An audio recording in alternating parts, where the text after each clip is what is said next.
Shinson Hit Radio 94.7 KSKU. Good morning, Friday morning. Matt Neal with you, April the 1st, 2011 on the morning show. And back to the phones, our guest this morning, filmmaker George Pappy Jr. He is the writer, director, and producer of the new movie Few Options, starring Kenny Johnson. And George, we talked earlier about Kenny Johnson, why you decided to pick Kenny. Just real quick, go through that. You mentioned you were looking for a guy that could wear his emotions on his sleeve. Tell us about, again, what drew you to Kenny Johnson for that role. Well, especially what he had done in The Shield over that couple of seasons, that whole money train subplot, and which I thought was just fascinating, how that tore those four guys apart. Mm-hmm. And I just remember Kenny, especially, he got the ulcer over it, and you could just tell, looking at him in that show, he's got an ulcer. I mean, he brought that kind of commitment to the part, and I realized in this thing, there's a lot of dialogue in some of the scenes, but there's got to be 5-10 minute stretches in certain parts of this movie where it's just Kenny and no dialogue, and you need a guy like that to carry that off, and he did it brilliantly, by the way. Everyone who's seen this movie, no matter what else they've had to say, they've all said Kenny was just brilliant in it. When we had you and Kenny on back in December, right before Christmas, one of our listeners who was a big fan of the TNT show Saving Grace, which Kenny starred in as well, she emailed the show after hearing the interview. She really enjoyed it. And her comment was that when you watch Kenny Johnson on screen, you don't think that's Kenny Johnson playing a character. She said you really believe that it's that character. And I think that's as high a compliment as you can get for an actor, would be my guess. Oh, absolutely. And I've observed the same thing. You watch him in different roles, and he's a different guy. Yeah. He is never the same guy twice. I mean, God bless him, the Duke. I mean, that's the stereotypical. The Duke always played the Duke. Yeah. But always John Wayne. I mean, Kenny is the opposite. I mean, he brings something different to every role. And part of that is that he just researches the heck out of everything he does, even little parts. Well, and I was amazed at how much research he did, and we talked about that, that he actually spent some time behind bars during the day at the Los Angeles County Jail. Some of his connections from The Shield with the Sheriff's Department, that he actually went in there and spent some time with those guys. But let me ask you this, George, when you were looking at this movie, number one, what was your inspiration for this movie, for the storyline of a guy trying to get his life right after serving 22 years of his life in prison? And how did you go about researching that? Because I'm kind of fascinated by that process as well.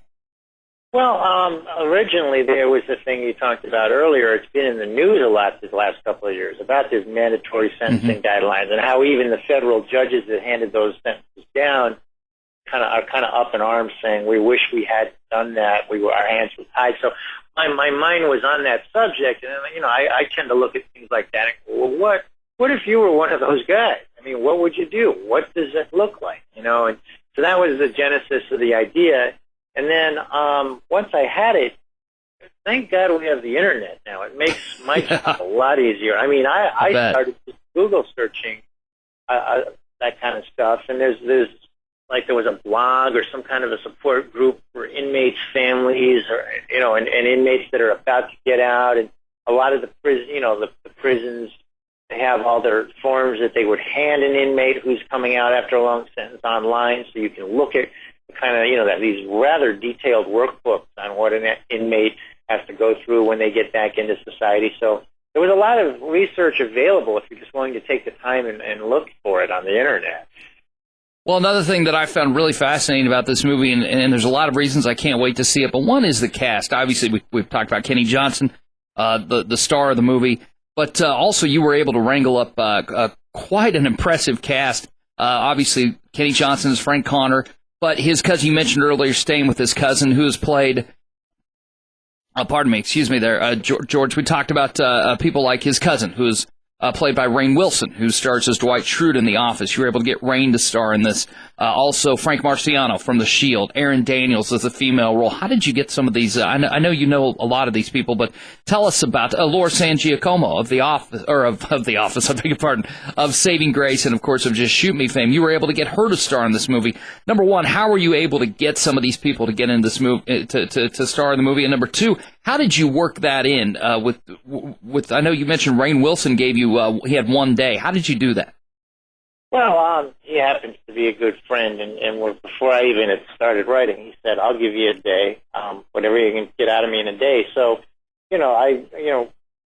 that was a long day for starters. But when I knew that, I figured out what role I'd like him to play, and then I wrote a part where we interspersed it throughout the movie. So, and we set it all in the same location where Kenny's character was staying. So we didn't have to. I was trying to get as much as I could out of my actor. So you don't want to have to move him around. So you set it all the same place and stretch it out. So that was just lucky. I happen to know him. He's a good friend.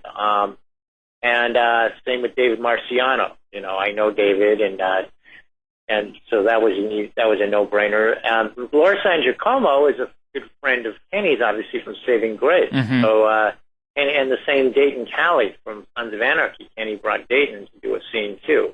So those were lucky kind of things that snowball onto it. Brad Dourif and Aaron Daniels, we got those through our casting director. Now, I think it probably helped that we had all this other cast already, so it kind of gave us a little more credibility so that our casting director could pull other names in for it. So, it was a variety of sources. But, yeah, I lucked out and knew a few people up front and then was able to get Kenny just by reaching out to him personally.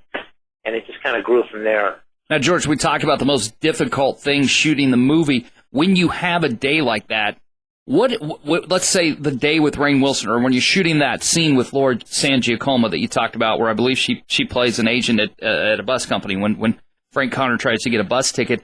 It looks so simple when we see the movie as consumers. When we're watching the movie, it looks so simple, like you guys have just gone, shot it, and that's it. But I know there's obviously so much more to that, and I think that's a great compliment that you guys make it look so easy. What goes into shooting a scene, like just one scene like that, and how long does something like that generally take? Well, it depends on how complicated the scene is, but I mean, your general approach is you look at the space you've got, which sometimes may end up being different than the way it was envisioned when the script was written. Or maybe not the most difficult, but the toughest. Well, I think it was actually after post-production, the tough part wrapped. It was all that's where it really was a one-man show. By that point, and it was trying to get the movie sold. I had to take it to the American film market, and that was just a tremendous amount of work. I mean, reaching out literally hundreds of companies, taking meetings, and then you got to, get all your production skills. We didn't do a heck of a lot of production skills, but if you've been to the Facebook page, you see we've got them now. I just had to go through the movie and grab stills, and we shot on high def, so I got very nice stills out of the movie, but all those little things, and then once I sold it, I didn't even realize all the work I had ahead of me. Closed captions, 4:3 aspect ratio, and we shot it real widescreen like the new TVs look. In certain foreign territories, they only want it shaped like an old school TV. So I had to go through shot by shot and reframe the entire picture. Have to do just all kinds of things like that I never thought about before. So yeah, it almost seemed like it was never going to end, and I literally have now just handed off the master tape. It's been quite a process. That has to feel pretty good to finally hand off the master tapes, I would think. Oh, it's beyond good. You literally thought it was never going to end. And again, this is largely because it is a one-man show. I think on a normal movie, it actually had a budget, the filmmakers would have been gone for months by now. They would not be interested in this kind of stuff. One thing I'd asked you about that I found really interesting, George, is I'd asked you about a little while ago. I said, well, do you have a trailer? And you said, yeah, but not one that you had done. You talked about sending it to a foreign market, and you said they had put together their own trailer for the movie, and you weren't real thrilled with the trailer. Tell us about that. I thought that was kind of a fascinating story. It's good for what it is. It plays up the action elements. I'm sure everyone's been to the movies before, and you see a trailer, like, oh, that looks interesting, and then you go and it's a totally different movie than what was advertised in the trailer, and that's kind of how I feel about this trailer. It's realize it's for these foreign markets, like the one they're going to next week, where, some of the people viewing it may not even speak English very well, but they respond really well to action on the screen, really fast cut action. And there were just a few things about it. I thought, if you were to see that trailer, you would get the wrong impression about the movie. So that's the next thing I have to do now that I don't have anything else on my plate, is try and come up with something I think is a little more representative for Americans. And a couple more questions real quick before we let you go. And again, we're going to get the Facebook page linked up on here. You mentioned that you've got a sales agent now, and you said that sales agent is getting ready to go to Cannes. Is it that next week or? Yeah, they're going next Cannes, to I guess. An event called MIP TV, which is just for TV and cable, and that's in Cannes. And then they'll be back in Cannes in May again during the film festival. There's a film market at that time. So yeah, they're going to Cannes twice in the next month or so. So now the film, you said the rights have been sold in Canada. In Canada, will it be on a DVD? Will it be on TV? Will it be on? How does that work in Canada? I think it's whatever they want to do. My strong suspicion is the first places you'll see it in Canada are DVD and video on demand, which from what I understand, video on demand is rapidly overtaking DVD. They're saying we may not be seeing DVDs after the next couple of years. I could believe that. Yeah, it may be just I'll stream it straight to your house. When do you expect it to be in the United States? What's your gut tell you on that? I would guess by June. I think once the two Cannes events are wrapped up, they'll be turning their attention more domestically. They haven't had a lot of time because they're trying to prepare for the European markets right now. There have been feelers put out here. It's taken a back seat because of these two markets coming up. Well, George, I tell you what, we're going to get as many people as we can out to see this film or buy this film or stream it online, whatever, whether it's streamed online as video on demand or through their cable or satellite. We're going to get as many people as we can, and we're going to get them onto the website again as well, the Facebook page. And we've had a lot of people call and a lot of people email and ask about this movie. There's a lot of excitement out there. I think, obviously, Kenny Johnson, when people realize who you're talking about when you're talking about Kenny Johnson, I think they get really excited about it. And, George, I love the plot idea. I personally can't wait to see it. I'm really looking forward to it. Well, thank you. And tell everyone when they go to the Facebook page, click like at the very top of the page. That'll kind of tune you in, and then you'll get updates about the movie. Great. I will do that. And, George, I want to have you on. Definitely again, anytime you want to come on, obviously you're welcome to come on my show. And I definitely want to have you on again when you know more about the film or anytime you have any news. We'd love to have you on the show.